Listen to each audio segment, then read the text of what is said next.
West Bengal state university BA major first সেমিস্টারের যে পরীক্ষা হয়েছে 2025-2026-এর মেজর বেঙ্গলি পেপারের যে প্রশ্নপত্র সেটা কি এসেছে দেখা যাক।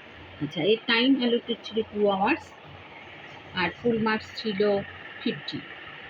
আচ্ছা, এক্ষেত্রে পরীক্ষার্থীদের নিজের ভাষায় যথাসম্ভব শব্দসীমার মধ্যে উত্তর দিতে হয়েছে।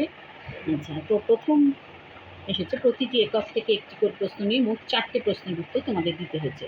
প্রতিটি উত্তরের শব্দ সংখ্যা অনধিক 300 হওয়া বাঞ্ছনীয়। আচ্ছা, একক 1, এখানে প্রশ্ন এসছে বাংলা সাহিত্যের প্রাচীনতম গ্রন্থ কে কোথা থেকে আবিষ্কার করেন? এই গ্রন্থের নামকরণ সম্পর্কিত মতামতগুলি পরিচয় দাও। গ্রন্থটির অন্তর্গত পদগুলোর 4 জন রচয়িতার নাম লেখো। এই গ্রন্থের ঐতিহাসিক গুরুত্বের পরিচয় দাও। আর এক্ষেত্রে অথবার হিসাবে এসেছে শ্রীকৃষ্ণ কীর্তন কাব্যের আবিষ্কার সম্পর্কিত তথ্য সম্পর্কে লেখো। কাব্যটির সাহিত্য মূল্য সম্পর্কে আলোচনা করো। আচ্ছা, একক 2-এ দেখো এসেছিল ধর্মজঙ্গল কাব্যকে কেন রাঢ়ের জাতীয় মহাকাব্য বলে অভিহিত করা হয়, আর এই কাব্যধারার একজন প্রধান কবির কৃতিত্ব আলোচনা করো। এই প্রশ্ন এসছে, আশা করি প্রত্যেকে পেরেছ। তো অথবা হিসাবে এসেছিল ভারতচন্দ্রের অন্নদামঙ্গল কাব্যের কাহিনী সংক্ষেপে বিবৃতি করো। এই কাব্য রচনায় কবির কৃতিত্বের পরিচয় দাও। আচ্ছা, একক 3-এ এসেছিল মধ্যযুগে বাংলা অনুবাদ সাহিত্য রচনার সম্ভাব্য কারণগুলি লেখো। আশা করি লিখেছ। ভাগবত অনুবাদের ক্ষেত্রে মালাধর বসু কৃতিত্ব সম্পর্কে সংক্ষেপে আলোচনা। আচ্ছা, এক্ষেত্রে দেখো অথবা হিসাবে এসছে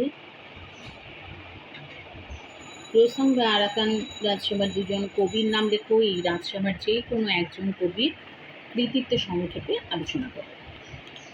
আচ্ছা, এবার একক 4-এ এসেছিল বাংলা সাহিত্যের 2 জন চৈতন্য জীবনীকারের নাম লেখো। এদের মধ্যে যে কোনো একজনের কবি কৃতিত্ব সংক্ষেপে পর্যালোচনা করো। আশা করি করেছ। অথবা হিসেবে এসেছিল নাথ সাহিত্যে যে কোনো একটি ধারার কাহিনী সংক্ষেপে বিবৃতি করো। এই কাব্যধারার যে কোনো একজন কবির কৃতিত্ব আলোচনা করো।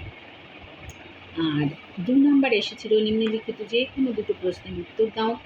তো এগুলো হচ্ছে 150 শব্দের মধ্যে তোমাদের লিখতে হয়েছে, আর এগুলো কিন্তু 5 নম্বরের প্রশ্ন ছিল। তাই দুটো ছিল তোমাদের যে 5 গুণ 2 = 10, 10 নম্বরে লিখতে হয়েছে 5 নম্বর করে। আর উপরের যে প্রশ্নগুলো ছিল সেগুলো কিন্তু প্রত্যেকটা তোমাদের 10 নম্বরের ছিল। এক্ষেত্রে আশা করি 4টে প্রশ্নের উত্তর তোমরা দিয়েছো, আর এক্ষেত্রে তোমাদের 2টো দিতে হয়েছে। সেই প্রশ্নগুলো এসেছে 2-এর ক-তে এসেছিল বাংলা সাহিত্যের অন্ধকার যুগ, খ-তে এসেছিল শিবায়ন, গ-তে ছিল পরাগলি মহাভারত, আর ঘ-তে ছিল কবি রামপ্রসাদ সেন। এই 4টে প্রশ্নের মধ্যে 2টো তোমাদের লিখতে হয়েছে। আশা করি প্রত্যেকে লিখেছ। তো এটা ছিল ওয়েস্ট বেঙ্গল স্টেট ইউনিভার্সিটির বেঙ্গলি মেজর পেপারে 2025-2026-এর কোয়েশ্চেন।